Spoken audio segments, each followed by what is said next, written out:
Obrigado, Senhor, meu milagre chegou. A minha esposa, a pastora Cíntia, vai contar o testemunho do que se passou com ela alguns anos atrás. Muitos de vocês, inclusive, já conhecem o testemunho, mas muitos talvez ainda não conhecem. E o testemunho é para a edificação. E eu quero dizer para você uma coisa: Deus não faz acepção de pessoas, não faz. A bênção de um é a bênção de todos. Todos são iguais diante de Deus. Quem está entendendo? Deus não vai dar um presente para o filho, e se o outro quiser o presente, ele vai dizer: não, para você eu não dou não. Todos são iguais diante de Deus. Então, quando a gente escuta um testemunho, a gente deve tomar posse da bênção de Deus na nossa vida, em nome de Jesus. Vamos aplaudir a Deus. Aleluia.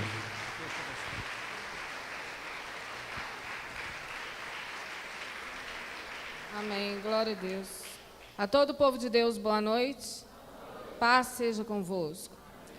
Vamos abrir a palavra de Deus em Jeremias, capítulo 29, versículo 11.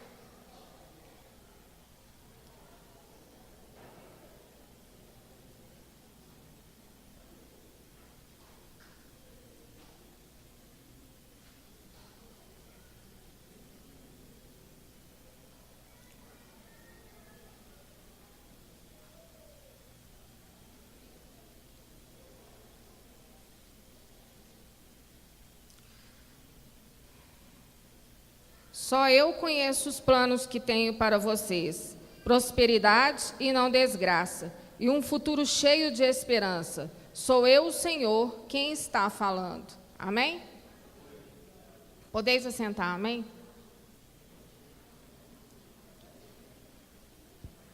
Bom, eu estou aqui hoje para testemunhar o que Deus fez na minha vida, né? O milagre que Deus fez na minha vida. Há 19 anos atrás, eu trabalhava numa agência bancária, eu era caixa, e trabalhando eu desmaiei em cima do caixa, e o gerente da minha agência me levou ao médico, a um hospital, e lá no hospital os médicos perguntaram para ele se ele era meu pai, se ele era algum parente meu, que o meu caso era muito grave. Ele disse que não, que ele era apenas o gerente da agência que eu trabalhava. Aí o médico pediu que ele entrasse em contato com os meus pais e que os meus pais fossem ao hospital porque o médico precisaria de conversar com eles. Os meus pais chegaram, eu já estava bem, já tinha voltado, e os médicos falaram: olha, o caso dela é grave, precisa de fazer uma tomografia computadorizada, precisa de ir num pneumologista, e vamos começar, e ela não pode mais trabalhar. Aí começou o procedimento de eu ter que entrar de licença, entrei de licença, não pude mais trabalhar, e comecei a fazer os exames. Só que nos exames não dava para contactar o que eu tinha. E me internaram e falaram: vamos fazer uma biópsia. Falou com meu pai. Aí meu pai ficou desesperado, falou assim: mas precisa de abrir? Aí o médico falou assim: precisa, tem que abrir para ver o que é. Só que nessa biópsia era uma cirurgia que teria que durar uns 5 minutos. E durou quase umas 2 horas, porque eles me abriram e eu passei por um processo de muita dificuldade. Tive 2 paradas cardíacas, tive aneurisma, e os médicos falavam que eu estava morta, que ia avisar no quarto, que era para avisar no quarto onde os meus pais estavam me esperando, que eu tinha morrido, e eu escutando tudo e falando: Deus, eu estou viva. Eles vão falar com os meus pais que eu morri e eu estou viva. E como que vai fazer? E os médicos me deram 2 tapas na cara. Eu confesso que eu nunca apanhei assim. Eu levei 2 tapas bem dados mesmo no rosto. E eu voltei, já estava no CTI, meu pai já estava assim na frente, quando eu voltei, ele já estava no CTI junto comigo. E aí não deu para descobrir o que é que eu tinha. Aí comecei a fazer novos exames, não dava para ver o que é que eu tinha mesmo. Aí o médico disse: vamos então fazer uma tirar um líquido na medula. Irmãos, eu confesso para você que esse dia eu pedi que Deus me tirasse do mundo, porque foi um exame muito doloroso, eu senti muita dor, e o médico ainda falou com meu pai, não entra não, que o senhor não vai aguentar. E eu falei, pai, vamos comigo, que o senhor vai aguentar sim, o senhor tem que ficar comigo. E meu pai ali do meu lado, segurando a minha mão, tadinho, ele olhou assim para mim, falei, não pai, não desmaia, não passa mal não, fica firme aqui comigo, porque eu estou sentindo muita dor. E o médico, fica tranquila. E com esse líquido que tirou, aí deu para ver que eu estava com câncer no esôfago. Eu estava com um linfoma, e esse tipo de câncer é um dos cânceres mais difíceis de ser curado. É o linfoma no mediastino, ele é o mais difícil, ele pega os gânglios de todo o corpo. E os médicos falaram que não tinha jeito com meu pai. Chamou o meu pai e falou, o caso dela é muito grave, agora precisa de um oncologista. Fui num oncologista, quando eu cheguei para fazer a consulta, o oncologista olhou meu exame e falou, olha, o tratamento dela era para ontem, e precisa de ser rápido, vamos interná-la agora mesmo. Aí tive que ficar internada no Felício Roxo para tomar a primeira quimioterapia. E quando eu fui no oncologista na primeira consulta, o médico falou com meu pai, a Cíntia sai, o senhor fica que eu preciso conversar com o senhor. Aí eu saí do consultório, fiquei lá fora com a minha mãe, e o médico disse para o meu pai, é 6 meses de vida, não tem mais jeito. A doença já está muito avançada, e eu dou para ela 6 meses de vida. E se ela passar dos 6 meses, são 4 anos de tratamento. Meu pai saiu do consultório, não falou nada comigo. Aí o médico me chamou de novo e falou que eu ia ter que fazer um tratamento, que eu ia passar por um tratamento, que eu ia perder todo o meu cabelo. E começou a conversar comigo e parecia que eu estava anestesiada, eu não estava entendendo nada e estava tudo bem. E meu pai chegou em casa, o pastor Robson ia chegar lá em casa para a gente, que a gente namorava já. Aí meu pai conversou com ele. Ele e meu pai e o médico eram a única pessoa que sabia que o que eu tinha mesmo era câncer. E eu não sabia, o médico disse que eu estava com um problema de tireoide. E eu acabei acreditando que eu tinha um problema de tireoide e fiquei tranquila. E, irmãos, nesse período que eu passei, eu confesso para vocês que eu tive uma força em Deus, sabe? Em minuto algum eu me desesperei, eu tive medo, sim, de morrer. Porque quando eu vi que eu estava ficando careca, que eu estava perdendo meu cabelo e tudo, e eu estava num lugar que eu só via gente desse mesmo jeito, eu confesso que eu fiquei com medo de morrer. Mas eu continuei na presença de Deus, continuei firme no Senhor, ia à igreja, participava dos congressos, dos acampamentos, e não tive medo mesmo, comecei o tratamento de quimioterapia. Os médicos falavam que eu ia sentir muito mal, que eu ia ter vários efeitos colaterais, eu não tinha nenhum. Eu tomava quimioterapia, era como se eu bebesse um copo de água. Eu via o pessoal passando mal e eu bem, saía de lá bem, e o tratamento foi indo. O meu oncologista, meu pai, muito preocupado em eu, que eu tinha 6 meses de vida, e foram se passando os meses. E a meu pai, naquela tensão, eu chegava a ver ele embriagado mesmo, porque ele já bebia muito e ele começou mesmo a beber muito mais. E teve um dia que eu cheguei em casa, eu estava em casa deitada, e minha mãe falou, seu pai já chegou? E eu cheguei na cozinha e vi ele caído no chão, chorando, pedindo para que Deus me curasse.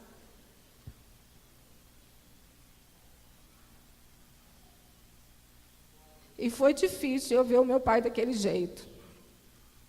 Mas eu pedi a Deus que me curasse, e eu falei com ele, pai, levanta dessa mesa, toma um banho, vamos deitar. Porque um dia nós vamos rir disso tudo. Um dia nós vamos rir disso tudo e falar, e eu vou dizer que o Senhor me curou, e o Senhor vai ver o que Deus vai fazer na minha vida. E ele me acompanhava, me levava para fazer os tratamentos, eu ia fazer quimioterapia, ele ia comigo, a gente entrava no ônibus, o pessoal ria de mim, encostava, achando que eu tinha uma doença que pegasse. E meu pai começava a chorar. Eu falava, pai, não chora, eu vou vencer. E eu comecei a fazer quimioterapia, foi indo. Quando deu 1 ano de quimioterapia, o médico falou, agora chega, vamos fazer radioterapia. Passou para 45 radioterapia. E ele disse que eu ia ficar com o peito todo queimado, porque aqui é uma área muito sensível. E ele disse que eu ia ficar com o peito todo queimado, porque a radioterapia é tipo um laser, e ele queima. E ele falou, talvez aí tenha que parar o tratamento para cuidar da queimadura. E mais uma vez eu falei com Deus, Deus, eu não aceito. Eu não vou ter nenhum tipo de queimadura. Eu vou passar por esse processo todo de radioterapia sem ter um tipo de queimadura. Eles me desenharam, eu saí de dentro do consultório parecendo um índio. Toda pintada, cheia de caneta vermelha, desenharam no meu peito, assim, no meu rosto. E eu saí daquele jeito, no meio da rua. E o médico falou, não desmancha, assim, porque senão todo dia nós vamos ter que te marcar de novo. Aí é demorado, porque tem que medir com régua, com tudo. É um trabalho que leva tempo. E o seu caso a gente não pode ficar esperando. Então não desmanche. Eu ia daquele jeito, toda manchada, toda riscada de vermelho. O dia que eu cheguei lá riscado, o Robson me olhou, ele até falou assim, o que é isso? Aí eu falei assim, isso aqui é porque eu tenho que fazer radioterapia e tem que ficar desse jeito, não pode tirar. E eu ficava desse jeito, toda marcada. De caneta mesmo, que esse canetão vermelho assim no meu rosto, uma bola no meu nariz, tudo marcado. E quando chegou na 20ª radioterapia, o médico disse, não tem, eu acho que o organismo dela está rejeitando o tratamento. Vamos fazer uma tomografia computadorizada e ver o que é que está acontecendo com ela. Aí meu pai falou, então vamos. Aí fiz uma tomografia de urgência e ele veio com o resultado. Na hora que ele chegou lá na sala, meus pais estavam sentados, eu também, o médico chegou chorando. Aí eu falei, doutor, por que o senhor está chorando? Era um outro médico, que é o médico oncologista, é um da quimioterapia, e o da radioterapia era outro. Eu tratava no Felício Roxo. E o médico começou a chorar, e olhava para mim chorando, olhava para os meus pais, eu perguntei para ele, eu vou morrer? Ele falou assim, e ele calado, eu falo, doutor, eu vou morrer? E meu pai, não, minha filha, não é isso não. E o médico disse, eu não sei o que aconteceu, mas ela está curada. Amém, glória a Deus. Aleluia. Glória a Deus.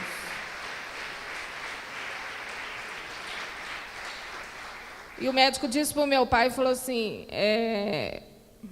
pode ir embora, Cíntia, arruma um lugar para você ir passear, vai fazer uma viaja, vai passear, e você precisa de algum remédio para depressão? Eu falei, não, eu não tenho depressão, eu não estou sentindo nada, eu estou bem. Ele falou assim, mas pelo processo que você passou, você é muito jovem, você é muito nova. Eu falei assim, não, eu não tenho depressão, estou bem, e eu vou viajar, eu vou passear. Aí ele pegou e falou assim, então vai, esquece o que passou, agora começa uma nova vida. Para te ser sincera, eu não sei como que foi acontecer isso com você, porque não tinha mesmo jeito. A sua doença já estava muito avançada, e aí eu fui saber que eu tinha câncer. E foi nesse dia que ele me falou que eu tinha um câncer, e que para os médicos era incurável, mas que se eu tivesse fé, que Deus poderia fazer um milagre na minha vida. E foi o que aconteceu. Deus fez um milagre na minha vida. E o médico, no finalzinho, ele falou assim, você é casada? Eu falei, não. Aí ele falou assim, você tem namorado? Eu falei, tem. Aí ele falou assim, então chama o seu namorado que eu quero conversar com ele. E no dia ele falou com o Robson que a gente não ia poder ter filho, que era 99,9% de chance de eu não ter filhos, porque a quimioterapia é muito forte, principalmente a que eu tomei para curar esse tipo de câncer, e não tinha como ter filho. E eu saí de lá, falei assim, e aí, agora, você vai casar comigo? Aí ele falou assim, vou. E você acha que a palavra do médico é a última? Eu falei, não. Eu falei um não assim, mas falei não. Então ele falou, então nós vamos casar e nós vamos ter filhos. Aí eu falei, amém. E fui curada, tinha 3 anos só, que a cura clínica para os médicos são 5 anos, e eu só tinha 3 anos quando eu casei. Aí o médico falou, olha, agora o problema é se você engravidar, o seu filho pode nascer com algum problema, porque só tem 3 anos que você foi curada, e para nós, para falar que você está curada mesmo, tem que se passar 5 anos. Aí eu cheguei em casa muito chateada, falei, e nisso eu fiquei grávida. Em 9 meses de casada, eu fiquei grávida.